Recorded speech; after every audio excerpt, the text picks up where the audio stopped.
जय श्री राधे। पूज्य श्री सद्गुरुदेव भगवान के चरणों में प्रणाम।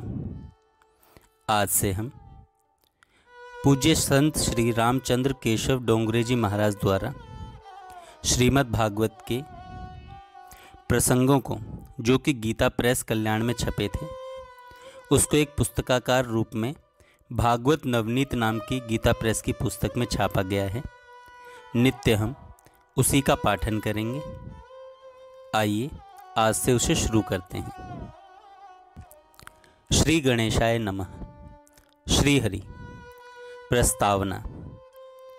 पूज्य श्री डोंगरे जी महाराज कहते हैं, परमात्मा श्री कृष्ण का दर्शन करने से मानव जन्म सफल होता है। मानव अपनी शक्ति और बुद्धि का उपयोग भगवान के लिए करे तो मानव को मरने से पहले ही भगवान का प्रत्यक्ष दर्शन हो सकता है।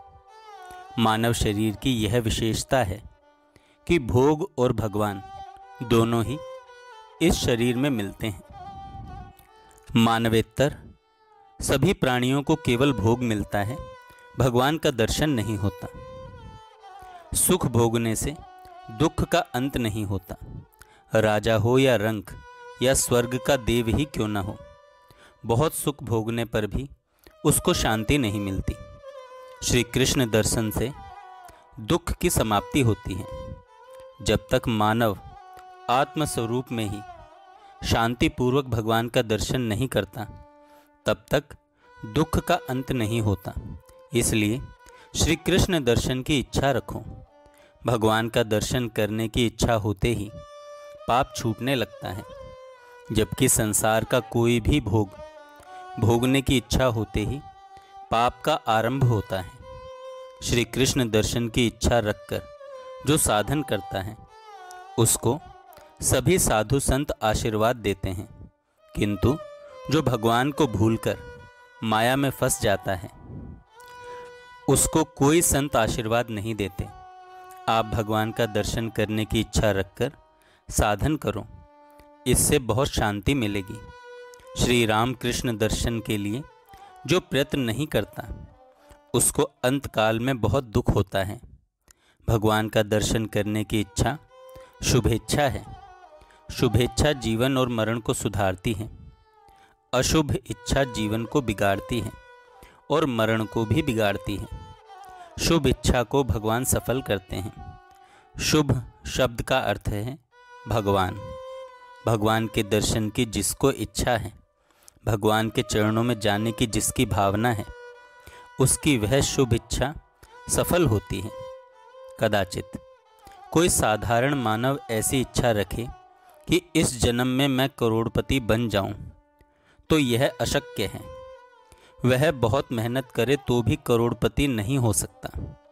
किंतु कोई जीव ऐसा संकल्प करे कि इस जन्म में ही मुझे श्री कृष्ण दर्शन करना है, मेरे जीवन का लक्ष्य भगवान है, तो उसको इसी जीवन में भोग मिलता है और भगवान भी मिलते हैं। जो परमात्मा के पीछे पड़ता है, उसको भगवान संसार का सभी सुख देते हैं, किंतु संसार के लौकिक सुखों को जो बहुत महत्व नहीं देता और सुख में भी सतत भक्ति करता है, उसी को भगवान मिलते हैं। आज से ही आप ऐसी इच्छा रखो कि मुझे भगवान का दर्शन करना है। आपका जीवन सुधरेगा, आपका मरण भी मंगलमय होगा। बहुत से लोगों का ऐसा नियम होता है कि वे मंदिर जाकर भगवान का दर्शन करते हैं। अच्छा है, घर छोड़कर मंदिर में जाना और मंदिर में जाकर भगवान का दर्शन करने योग्य है, किंतु मंदिर में जाकर भगवान का दर्शन करना साधारण दर्शन है। साधारण दर्शन से साधारण शांति मिलती है। बहुत से लोग मंदिर में तो भगवान का दर्शन करते हैं, भक्ति करते हैं, किंतु मंदिर से बाहर निकलते ही उनकी दृष्टि बिगड़ जाती है। जो मंदिर में भगवान की भक्ति कर रहा था, वह मंदिर से बाहर निकलने पर पाप करने लगता है। कभी कभी मंदिर में भगवान का दर्शन करते हुए कुछ लोगों को क्रोध भी आ जाता है। मंदिर में बहुत भीड़ हो और भीड़ में किसी का धक्का लग जाए तो मानव को बुरा लगता है। वह ऐसा समझता है कि इसने मुझे जानबूझकर धक्का मारा है। समय आने दो, किसी दिन मैं भी इसे ऐसे ही धक्का मारूंगा। मंदिर में भगवान का दर्शन करता हुआ मानव क्रोध भी करता है, मन बिगड़ता है, मन चंचल हो जाता है। इससे सिद्ध होता है कि मंदिर में जाकर भगवान का दर्शन करना यह साधारण दर्शन है। साधारण दर्शन से साधारण शांति मिलती है। मंदिर से बाहर निकलने पर जहाँ भी नज़र जाए वहाँ भगवान का ही दर्शन करो। भगवान का दर्शन भावना से होता है। जिसके मन में प्रेम है, जिसके हृदय में भाव है, जिसकी आँख शुद्ध है, उसी को मंदिर में भगवान का दर्शन होता है। जिसके हृदय में प्रेम नहीं, उसको तो मंदिर में पत्थर की मूर्ति ही दिखती है। ये मूर्ति नहीं है, वैकुंठ में विराजमान नारायण ही कृपा करके यहाँ आए हैं। मूर्ति नहीं, मैं तो प्रत्यक्ष भगवान का दर्शन कर रहा हूँ। ऐसी भावना करने से दर्शन में आनंद आता है। पत्थर को देखने से क्या आनंद आ सकता है?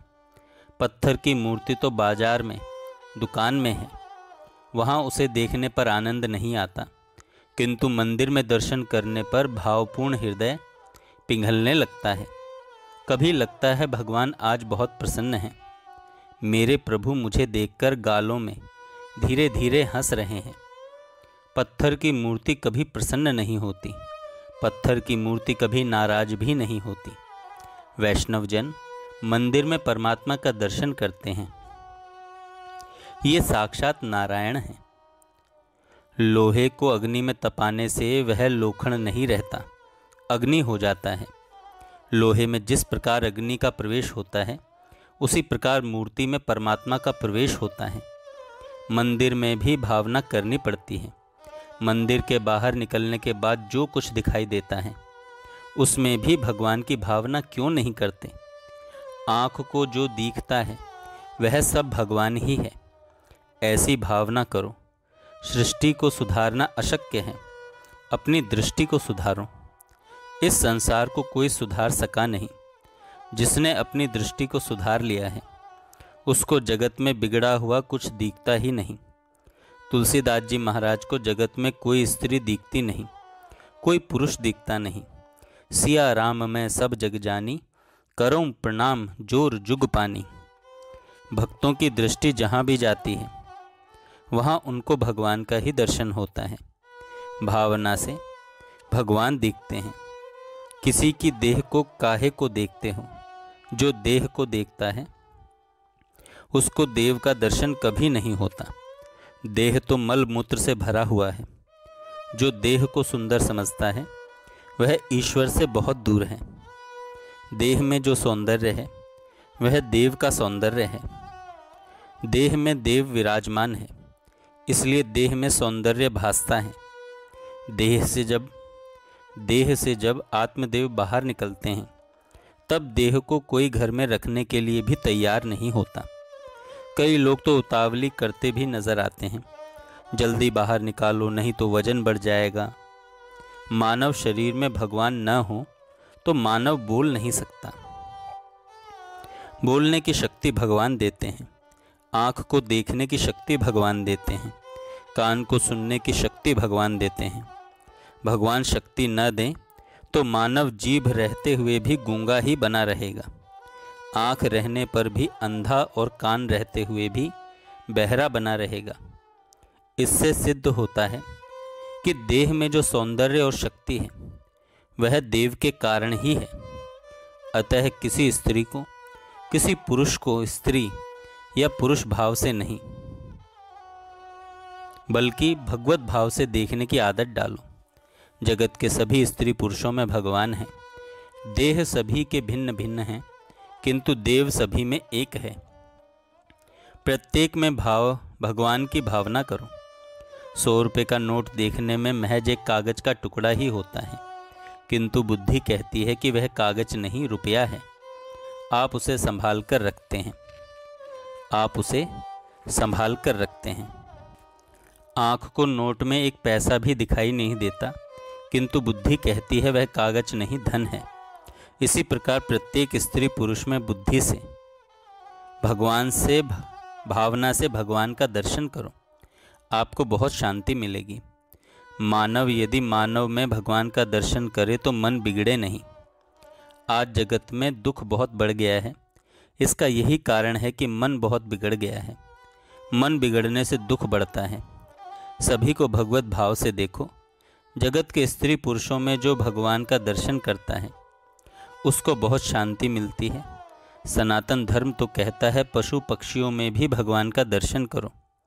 मार्ग में फूल पड़ा हो तो आप एकाएक उस फूल पर पांव रखकर आगे नहीं जा सकते। आपको लगता है कि फूल पर पांव रखने से पाप लगेगा। फूल में भगवान का दर्शन कहाँ होता है? किंतु बुद्धि कहती है कि फूल में जो सुगंध है वह भगवान का स्वरूप है। इसलिए मानव फूल के ऊपर एकाएक पांव रखकर नहीं जाता। उसे संकोच होता है, मुझे पाप लगेगा।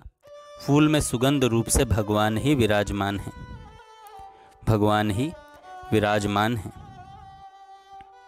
पृथ्वी परमात्मा की ही शक्ति है। प्रातःकाल में वैष्णव पृथ्वी माता का वंदन करके प्रातःकाल में वैष्णव पृथ्वी माता का वंदन करके फिर अपना पांव पृथ्वी के ऊपर रखता है। पृथ्वी सभी की माँ है। पृथ्वी के पति परमात्मा नारायण हैं। पृथ्वी में गंध रूप से भगवान की सत्ता है। पानी में जो मिठास है, जो शीतलता है, वह प्रभु का स्वरूप है। वेदों में वर्णन है, रसो वसः, अति मधुर रस ही भगवान है। पानी में परमात्मा की सत्ता है। पानी का अनादर मत करो। पानी का दुरुपयोग करना बड़ा पाप है।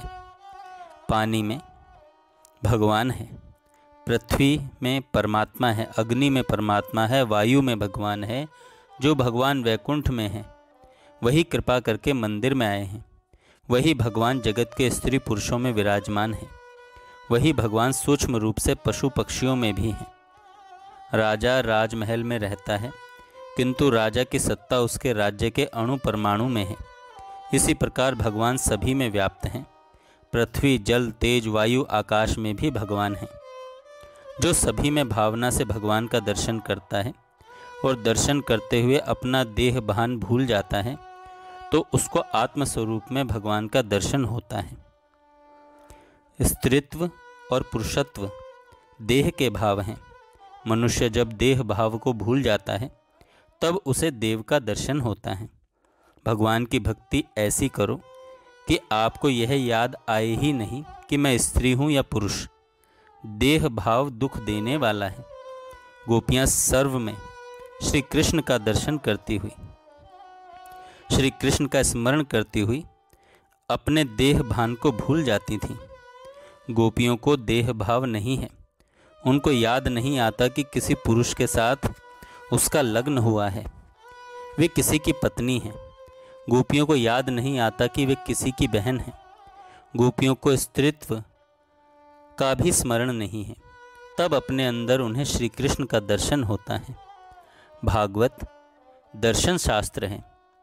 भगवान का दर्शन करने के लिए वेदों में, उपनिषदों में, पुराणों में अनेक साधन बताए गए हैं। सभी अच्छे हैं किंतु भागवत में एक विशिष्ट मार्गदर्शन है।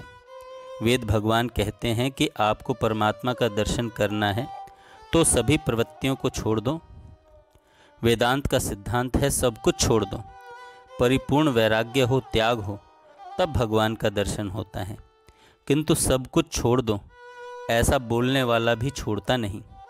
छोड़ना बड़ा कठिन है। मानव तो एक साधारण वस्तु को भी छोड़ता नहीं। बहुत से लोग कथा में आते हैं तब पान सुपारी खाकर आते हैं। मुख में पान हो, धीरे धीरे उसका रस निकले तो मज़ा आता है। कलयुग का मानव पान तंबाकू जैसी साधारण वस्तु को भी छोड़ नहीं सकता। उसको कोई कहे कि काम का त्याग करो, क्रोध छोड़ो, लोभ छोड़ो, तो वह कैसे छोड़ेगा। वेदांत कहता है कि घर छोड़ना ही पड़ेगा।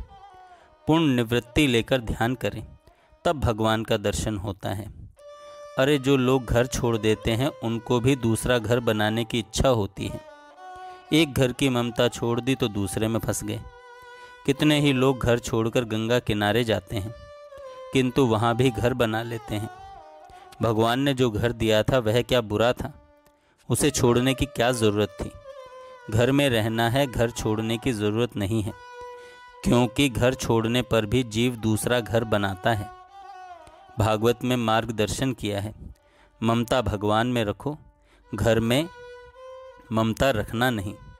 मानव समझता है कि घर मेरा है, मेरे सुख के लिए है, तभी बंधन होता है। जिस घर को आप मानते हैं कि यह मेरा घर है, उस घर में आप अपने माता पिता का लग्न होने के बाद आए हो। आपके माता पिता का लग्न नहीं हुआ था, तब आप किस घर में रहते थे? तब आपका घर कौन सा था? भगवान के लिए घर छोड़ना ही चाहिए, ऐसा नहीं है। घर में भक्ति करें तो घर में भी भगवान का दर्शन होता है। मीराबाई राजमहल में रहती थी। राजमहल में प्रेम से गोपाल जी का कीर्तन करती थी। बड़े बड़े साधु सन्यासी महात्मा मीराबाई का दर्शन करने राजमहल में जाते थे। इसलिए घर की ममता छोड़कर घर में रहो। आप सभी लोग घर छोड़ दो तो मैं कथा किसके आगे कहूँगा। आप घर में रहते हैं, अच्छा करते हैं। घर में रहना चाहिए, घर छोड़ना नहीं चाहिए। कदाचित घर में झगड़ा हो, कलह हो तो सहन करो, घर छोड़ना नहीं चाहिए। आवेश में जो घर छोड़ता है उसको घर के वास्तुदेव शाप देते हैं। क्रोध में जो घर छोड़ता है, आवेश में जो घर छोड़ता है, परिणाम में वह दुखी होता है। इसलिए घर में विवेक से रहो। विवेक भागवत की कथा सुनने से मिलेगा। भागवत में ऐसा दिव्य मार्गदर्शन है कि मानव घर में सावधान रहकर भक्ति करे तो घर में ही भगवान का दर्शन होता है। घर में सावधान रहने की ज़रूरत है। जो सावधान रहता है उसी को साधु कहते हैं। जो गाफिल रहता है वह संसारी है। जो घर छोड़कर भी गाफिल रहता है वह जहाँ भी जाए संसार ही करता है। सत्संग से विवेक मिलता है। भागवत की कथा मानव को निर्भय बनाती है। राजा परीक्षित ने कहा, महाराज आपकी ऐसी कृपा हुई कि मैं अपने अंदर नारायण का दर्शन करता हूँ, बाहर नारायण का दर्शन करता हूँ, दाहिने बाजू में नारायण का दर्शन करता हूँ, बाएं नारायण का दर्शन करता हूँ। मुझे ऐसा लगता है कि तक्षक नाग में भी नारायण है। तक्षक नाग के साथ मेरा वैर नहीं है। तक्षक नाग भले ही मेरे को डस ले, तक्षक के प्रति मेरे मन में कुभाव नहीं है। आपने ऐसी कृपा की कि अब मैं तक्षक नाग में भी नारायण का दर्शन करता हूँ। मुझे तक्षक नाग का भय नहीं है। जो अपने स्वरूप को बराबर समझता है, जो अंदर बाहर सभी जगह भगवान का दर्शन करता है, उसको भय नहीं लगता। इसलिए भगवान के भक्त निर्भय रहते हैं। इसलिए भगवान के भक्त निर्भय रहते हैं। श्रीमद् भागवत की कथा भगवान के दर्शन की दृष्टि देती है, आँख देती है। भागवत की कथा परम प्रेम का दान करती है। भागवत की कथा मानव को निस्संदेह बनाती है। आपके मन में कोई शंका हो, वह किसी से पूछने की ज़रूरत नहीं है। शांति से कथा सुनो। कथा में आपकी शंका का समाधान किसी न किसी दिन मिल ही जाएगा। कथा में आपको ऐसा आभास होगा कि आज की कथा मेरे लिए ही हुई थी। जो लोग बहुत प्रश्न पूछते हैं वे प्रायः कथा नहीं सुनते। जो बहुत प्रेम से प्रभु की पूजा करते हैं, भगवान का नाम जप करता है, उसके हृदय में भगवान आते हैं। भगवान उसको समझा देते हैं। भगवान जैसा समझाते हैं वैसा समझाने वाला इस संसार में दूसरा कोई हुआ ही नहीं।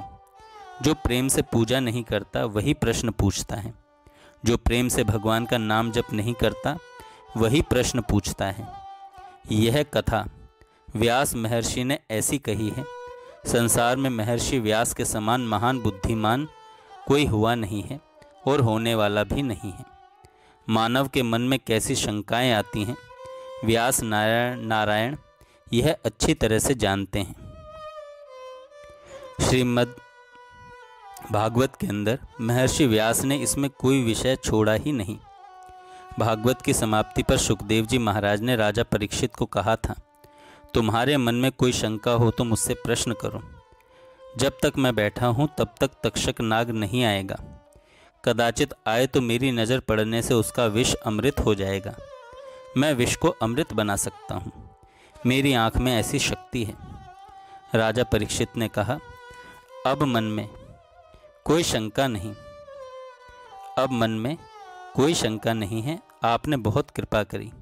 भगवान की कथा मानव को निस्संदेह बनाती है। इस कथा की महिमा का वर्णन कौन कर सकता है। जय श्री राधे। कल से हम श्रीमद् भागवत का महात्म्य सुनेंगे। आज श्रीमद् भागवत की प्रस्तावना में श्री डोंगरे जी महाराज ने जो अभी हमने सुनाया वो कहा था। कल से हम श्रीमद् भागवत का महात्म्य सुनेंगे। नित्य ये कथा सबको आपको सुनने को मिलेगी। जय श्री राधे। कोई त्रुटि हुई हो तो क्षमा कीजिएगा। जय श्री राधे। पूज्य श्री सद्गुरुदेव भगवान के चरणों में प्रणाम।